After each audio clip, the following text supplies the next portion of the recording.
నమస్తే, welcome to 6 TV. నా పేరు శాలిని. బులెటిన్ అప్డేట్స్ చూద్దాం. ఆన్లైన్ బెట్టింగ్ పై సిట్ విచారణకు ఆదేశించారు తెలంగాణ సీఎం రేవంత్ రెడ్డి. ఈ మేరకు సిట్ ఏర్పాటు చేస్తూ సీఎం కీలక నిర్ణయం తీసుకున్నారు. సిట్ ఏర్పాటు అంశాన్ని అసెంబ్లీ వేదికగా రేవంత్ రెడ్డి ప్రకటించారు. సైబర్ నేరాల పట్ల ప్రభుత్వం కఠినంగా ఉంటుందని రేవంత్ రెడ్డి తెలిపారు.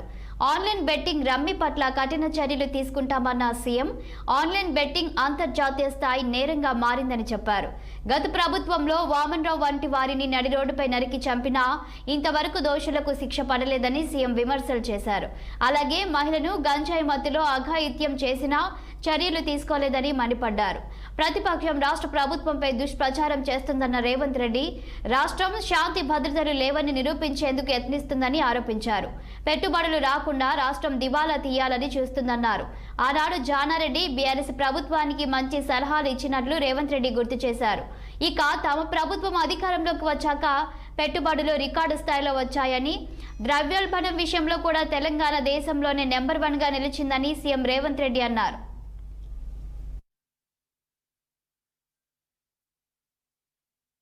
ఆన్లైన్ బెట్టింగ్ కానీ, ఆన్లైన్ ఈ యాప్లు కానీ, లేకపోతే ఆన్లైన్ రమ్మీ లాంటి గేములు డిజిటల్లీ ఈ గేమింగ్ ఏదైతే జరుగుతుందో, ప్రధానంగా బెట్టింగ్ ఏదైతే జరుగుతుందో దీని పట్ల రాష్ట్ర ప్రభుత్వము అప్రమత్తంగా ఉండాలి, కఠినంగా వ్యవహరించాలని నిర్ణయం తీసుకున్నది అధ్యక్ష.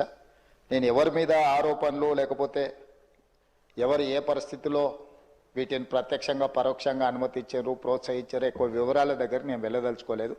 రాష్ట్ర ప్రభుత్వం స్పష్టంగా బెట్టింగ్ యాప్లు కానీ, ఆన్లైన్ బెట్టింగ్ కానీ, ఆన్లైన్ రమ్మీ గేమ్ల పట్ల అప్రమత్తంగా ఉండడమే కాదు కఠినంగా వ్యవహరించాలని ఈరోజు రాష్ట్ర ప్రభుత్వం నిర్ణయం తీసుకున్నది. దీన్ని నిరోధించడానికి, నిషేధించడానికి అవసరమైన చర్యలు తీసుకోవడానికి ఒక స్పెషల్ ఇన్వెస్టిగేషన్ టీం, వీలైతే సిబిసిఐడి కానీ లేకపోతే అధికారులతో సమీక్ష చేసిన తర్వాత ఒక స్పెషల్ ఇన్వెస్టిగేషన్ టీంని వేసి కఠినంగా వ్యవహరించాలని చెప్పి ఈరోజు రాష్ట్ర ప్రభుత్వం నిర్ణయం తీసుకున్నది అధ్యక్ష. అదేవిధంగా గతంలో చేసిన చట్టంలో దీంట్లో ప్రధానంగా 2 సంవత్సరాల కంటే మించి శిక్ష కూడా లేదు. రేపు వచ్చే సమావేశాలలో ఈ ఆన్లైన్ బెట్టింగ్ నిర్వాహకులకనే కాదు, ఆడేవాళ్లను, బాధితులను, అదేవిధంగా ఈ ఆన్లైన్ అడ్డగోలుగా నిర్వహిస్తున్న వాళ్ళ పట్ల శిక్షను కూడా పెంచడానికి అవసరమైన చట్టాలను కూడా అవసరమైతే మనం సవరించుకోవాల్సిన అవసరం ఉన్నది అధ్యక్ష. ఎందుకంటే శిక్ష కఠినంగా ఉంటుంది, ఎక్కువ కాలం ఉంటుంది అని ఎప్పుడైతే తెలుస్తుందో నేరం అనేది తగ్గుతుంది. కాబట్టి దీనికి సంబంధించి పూర్తి స్థాయిలో ప్రభుత్వం చర్యలు తీసుకోవాలని, అదేవిధంగా గుట్కా ఇట్లా